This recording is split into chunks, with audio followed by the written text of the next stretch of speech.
What's up, y'all? This is Dre with Brothers United Leadership Development, Bill 206, with another episode of our Bill Black Wealth podcast. I'm in the studio with Mr. Jeffrey, my brother from another. How you doing, brother? I'm good, man. I'm good. Thank you for having me. I'm This is good. glad you can join us.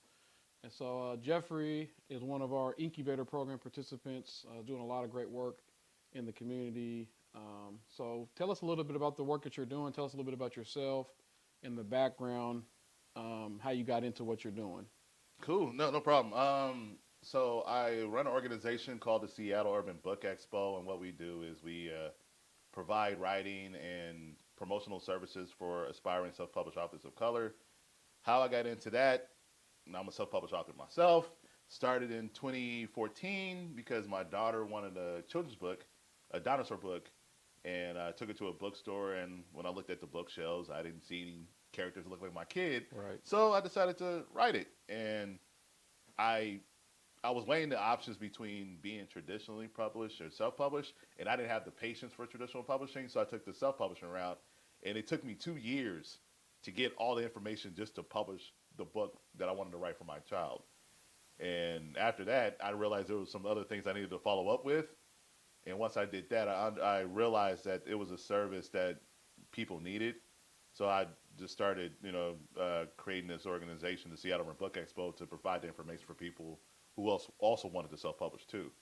And ever since 2016, we've been rock and roll ever since. Just been doing annual book fairs, workshops, one-on-one coaching, connecting people to different bookstores or writing organizations that fits what they need. And yeah, we're just growing. And So it's kind of like a pipeline. You kind of made a blueprint on how to publish mm-hmm. and illustrate, and you're kind of connecting. It's kind of like from what I'm understanding is, it's kind of like one-stop shop. Like people come there, get this information. It's educational, and then it's also opportunity for folks to fellowship that are like-minded. Yeah, Correct? exactly. Our like one of my our pillars, right, is we create writers, we cultivate their skills, and we connect them with like-minded people, whether it's readers and other writers too. So that's the objective for the Seattle Urban Book Expo, and it makes it a lot easier because to me the publishing industry, writing industry, it's been around for hundreds of years, right? But it's something that doesn't get talked about frequently in our community as like a viable career option Right. until you ask directly. Like it's something that's not promoted. Like, hey, you should be a writer. It's not on the same promotional levels of like being an athlete or being a musician in our community. And what I wanted to do was change that narrative. Like, no, you can be a writer. Like, you Right. can write your own book because now you have something that you could pass on generation to generation that could bring you happiness, whether it's personal or financial happiness too. And a lot of people that I've run into in the community who wanted to write a book, showing them that I could see their wheels turning. Like, oh, okay, now I can write this book, but now look at the benefits that could bring me now. So Right. that's been the joy of what I've been doing. I've been learning ever since I got started. Yeah, it's dope. Sounds like it's almost like an opportunity to bring folks together, but also like a hands-on mentoring to teach them Yeah. how to navigate. So is that something that you kind of always wanted to do, or did you just kind of, sounds like you kind of fell into it, but I don't know if that's something that you kind of, as even when you were younger, did you always think about like, hey, I don't really see myself reflected in these books, or I think I can write a better book, or, I want to put my story on paper. Like, that's something like, how did you kind of get into that besides writing a book for your daughter? And like you said, I fell into it. It started happening. The more people kept asking me questions, the more I became a mentor because all the research and all the work I've done, I had the answers. So, and everybody just kept asking me like, Jeff, how'd you do this? How'd you do that? And then it just, like you said, I fell into becoming a help. Yeah, I didn't expect none of this. I'm just going with the flow because honestly, I just wanted to do a black book fair, because I never experienced it myself when I got started. When I wrote my book, I didn't know where to go to promote it or to learn. So I had to go. It all started me going to Toronto, Canada. I forgot to add that part. I went to Toronto, Canada to participate in the book fair out there. And that's where I got inspired to bring that energy here. Right. And like I said, originally it was just doing the event. And then it turned to me coaching people and teaching workshops because I never saw myself as a teacher. Right. Like I shortchanged myself originally thinking that I didn't have the capabilities to do it. But the more I kept learning about this industry, the more I kept learning about my craft, the more I understood that I was an asset to help people out. Yeah, and that's something about entrepreneurship and leadership in general. A lot of times people think like people got the whole blueprint Hmm. mapped out or the business plan or whatever you call it. And a lot of times it kind of evolves and the plan is there, but it's not necessarily all the way sketched out. And then like, I know I've struggled with that. Other folks I know struggle too, just with like not knowing if people are really going to take the information or how's it going to land and this and that. Speaking of the book fair you went to Canada, was that like a folks of color thing or was it? Oh, Hmm. okay. Yeah, so shout out to my homegirl, Stephanie Marie Robinson. She's the organizer for the Toronto Urban Book Expo, and she gave me my blessing to say the Seattle Urban Book Expo. It is pretty much a homage to her and my experiences out in Toronto, Canada. Being from Seattle, like we have our black community up here, but it's small. Right. It's a small community. So when I went to Toronto, Canada, not only did I see black folks, I saw Jamaicans, I saw Trinidadians, I saw Wow. I was like, yo. And I'm over here bringing my Seattle arrogance, talking about, man, y'all got a dope accent, and they're looking at me like, no, you the one with the accent. And I was like, oh yeah, I ain't from here, man. So, and that humbled me, and then just learning about culture outside of Seattle, Right. because that was my first time being out of the country ever. Was going Right. to Toronto, Canada, back in 2016, and so yeah, it's So you came back like immediately and did the yeah, fair here. And yeah. just, Because what happened was I had all the Caribbean vibe, the Caribbean food. I had saltfish for the first time. It was delicious, and I'm having all this cultural experience. And this is in February right. when I went out there during the NBA All Star Weekend. And then when I came back, all that good juju just washed off when I hit the airport, the SeaTac airport. I was like, He said all the truth. yeah, all the good juju, man. I'm like, yo, I need that back. So that's why I had the idea to just like, okay, I need to bring that energy I felt in Toronto and bring it to Seattle. Right. But it was mainly for the event, not the coaching. It was Right. It just morphed into it that. just morphed Yeah, into natural. that, yeah. Because the need is there. And Yeah. that's the dope thing about it. So you talked about it a little bit, but like kind of what's really motivating you to continue the work that you do, and you did talk about why you do it, but you can like why and who you do it for, and like what's the real motivation? What's your why basically? My why is my daughter, man. Because like I said, I got started. I wrote my book because of my kid. Because she was 3 to 4 years old. So it's almost like I have an obligation to her to see this all the way through now because she grew up with me doing Right. it. You know what I'm saying? And now like having her involved in the events, actually having her input in decision making for what we're going to do for certain type of events. It's my kid, and now it's a family business now, and that's like the best feeling in the world to know that I'm helping her develop Right. like with like not only being a child but like an entrepreneurial mindset now, Right. like showing her how to do a budget for events and like this is the type of things you say to when you want to communicate to partners or sponsors or things like that, and having her gravitate towards it and having her see what she's turning herself into now, like her mind, she doesn't feel limited Right. anymore, and it's my daughter. That's really the best way I could put it. It's like my kid is pushing me. That's dope. Yeah. That's dope. Describe your journey towards success and like what has been like one of your biggest lessons learned. Man, my journey to success. The first thing I think about is everybody ain't gonna go with you. Everybody's not gonna go. You want everybody to come with you, but everybody ain't gonna go with you because it's not their vision is yours. Right. And I'm happy you asked me this because I wanted to, with the interviews I've done, one thing I always want to bring out is that I've lost a lot of friendships doing this. You know what I'm saying? Because I've missed out on things they wanted me to attend, but I couldn't, or they don't understand the selfishness you need to have in order to make a business work. Right. Especially for people who are not like don't have an entrepreneur mindset, which is fine.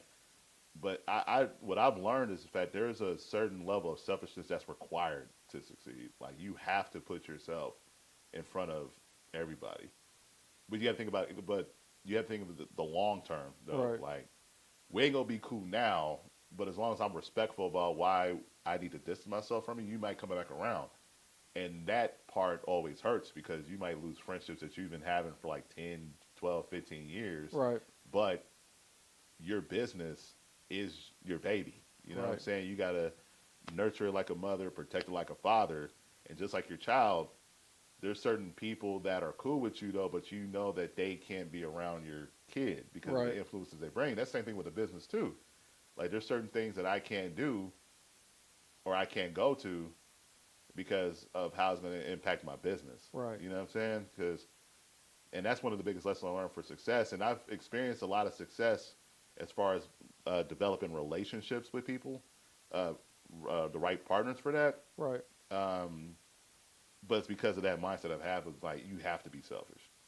And the biggest lie we're being told is like, oh, no, you can't be selfish. You have to be giving. You could be giving, but you still have to put your business first, though. Yeah, you got to prioritize what's. So it's kind of like the 90-10 rule. Yeah. Where it's like 90% of the work people don't see. Mm-hmm. And so, like you said, if I'm going out and doing all this other stuff, I'm not doing the planning, the implementing, the partnership development, the budgeting, or whatever. That's something people don't really see. They just see, oh, just great event. They show up and they think everything just, yeah, that took a lot of work to make those things happen behind the scenes. It's kind of, or whatever the business is. If you're got a restaurant or whatever, it's like there's 90% of the work nobody that goes behind the scenes that nobody really sees. They just see like the finished product. I'm walking in and having this experience, right? Exactly, yeah. And the more you get into it, the more you realize how like that's necessary. It Right. hurts at first. Like, dang, I want to go to the birthday party, or I want to go on a trip, or I want to go to their event. But if you already schedule something out for your own business, you have to make the sacrifice that you can't go. Right. And some people don't like. Some people understand it, but then people naturally don't understand it, and they distance themselves from you. You know. Yeah, it So is what it is. Like you said, yeah. sometimes it's opportunities for people to grow and come back again later. It's kind of like work. You know, hey, Yeah. I got to go to work, even though it's my own business. It is, business or organization. I got to make sure I'm dedicating time to making things happen, or being a parent or whatever. So I think, maybe trying to frame it in that way might help people grasp it a little better. Maybe not. Yeah. Maybe not. So we're going to take a quick commercial break. We'll be back in a second. Get informed about your rights as an employee working in the city of Seattle. Check out Build's labor law information at www.build206.com/labor standards today.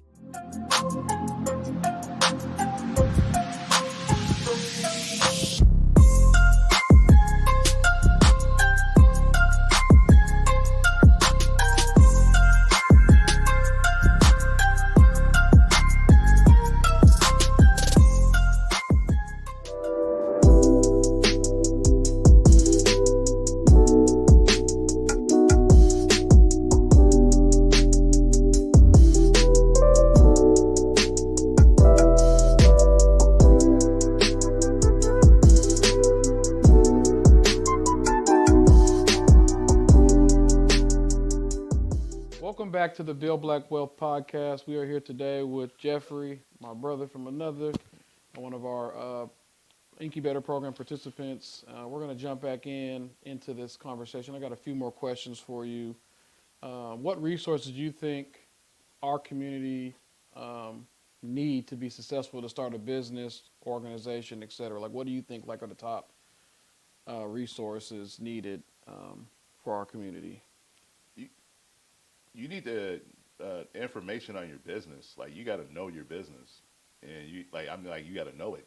You got to know what your demographics are, what's the need that you're fulfilling, and the trick is, though, it may take years for you to really understand exactly what the needs you're filling. You just got to go through trial by error, Right. Because especially, I didn't go to school for writing, right? I went to school for football. Right. You know what I'm saying? Like all this stuff just came after after I left college, but I've always had it in me to be an artist, though. You know what I'm saying? But I started looking into it after my daughter was born, and one thing that I always beat myself over was I didn't have all the information, but I kept going after it, and I realized it's fine to not have all the information. So, but I would advise people, though, you got to keep studying your craft. You know what I'm saying? Like, you got to do it every day or at least 4 times a week. Study it. And you're not going to have all the answers. And you're never going to have all the answers for your business. But just have enough so that way you can function. That way you can provide a service for people. Another thing, too, is the relationships with community. Like nobody could do this on their own. That's why I don't like that phrase self-made. Right. That's a lie. Nobody. We all had, every single successful person had a group of people there to bring them up to get to the position that they're at right now. Right. So relationships are very important. So if you do not have people skills, work on your people skills. Work on that. Whether you got to do like training on like public speaking, or see a therapist or something like that to get over your little hang up, do that. Another thing too is selfishness.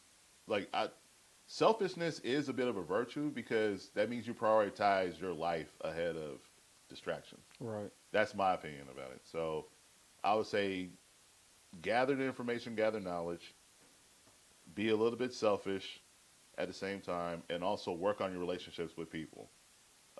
People that are going to provide a better way for you to get to where you need to go to. So those would be my 3 key things. Yeah, that's just good, solid advice across the board.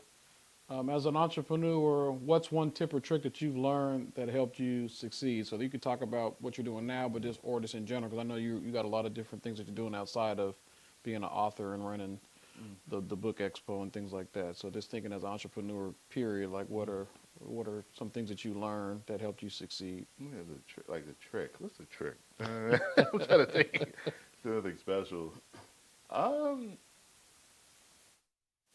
I think the best trick that I've learned is don't be afraid of making a mistake. Like, don't be afraid of getting cussed out. Right. Like, you're gonna get cussed out. People are gonna talk bad about you. It happens. But I think that's the trick is really not caring what nobody says. And it's funny that I say that out loud because I used to hate that advice when I would see it on YouTube because I felt it was a cliche thing to say. Right. Like, don't give a damn about what nobody says about you. And it's like, oh, that's something everybody says. That really is true though. Like, you really can't care what nobody says because the older I've gotten, the more I receive, nobody really knows what the hell they're talking about for real. Like, 80% of people really don't know what the hell they're talking about, so why am I listening to those people? Right. Like, they're just talking because they don't understand what I'm doing. But when I keep being around like-minded individuals like myself, they get what I'm doing, so it's like, oh, okay, I got to be around these people Right. so I can really get the advice I really need because y'all are doing it versus the 80, 90% of people who will never do what we're doing.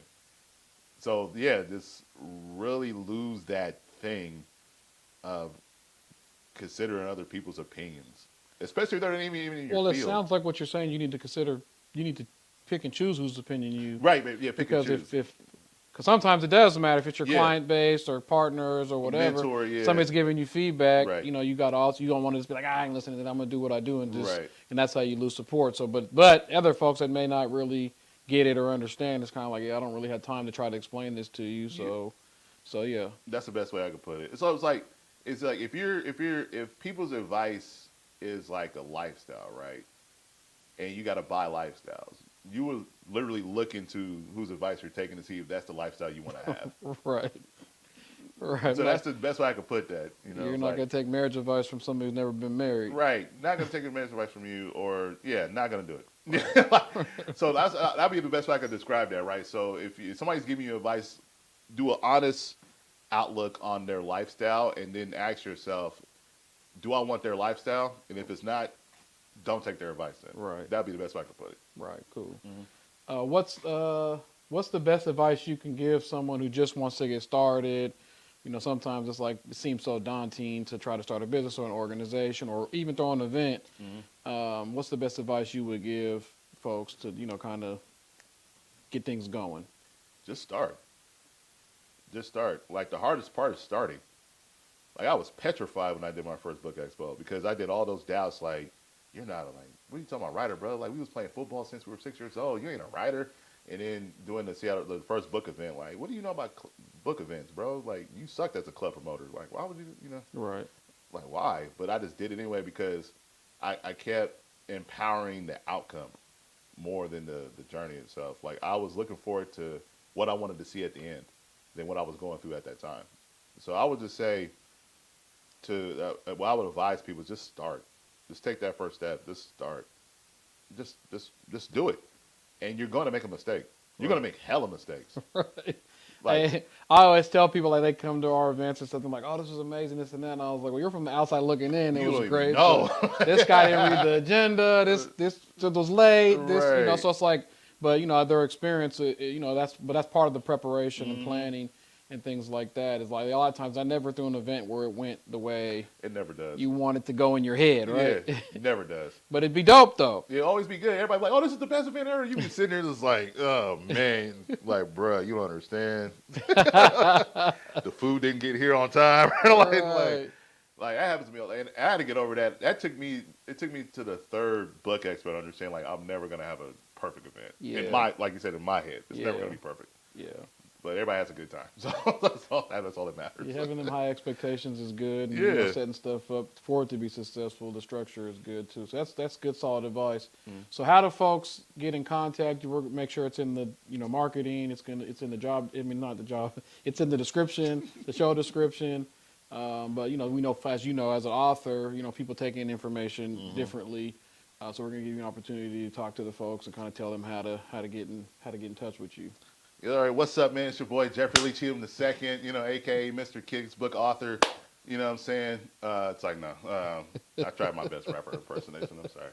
So to find me, so my organization, Seattle Urban Book Expo, you can follow us. You can find us on our website, www.subeseattle.com. On Instagram, we're just Seattle Urban Book Expo. Just spell it straight out like that. On Facebook, it's SUBE. And for me personally, for my children's books, check out my website, www.jeffcheatham2.com, jeffcheatham2.com. All my children's books are on there. All my events are on there as well. So subscribe to the websites and you'll get consistent updates on what's going on. So y'all make sure you guys tap in with Jeff and the work that he's doing in community. Go out and support. Buy some books. Until next time, this is Dre with Brothers United Leadership Development. This is another episode of our Build Black Wealth podcast. See you later. Peace.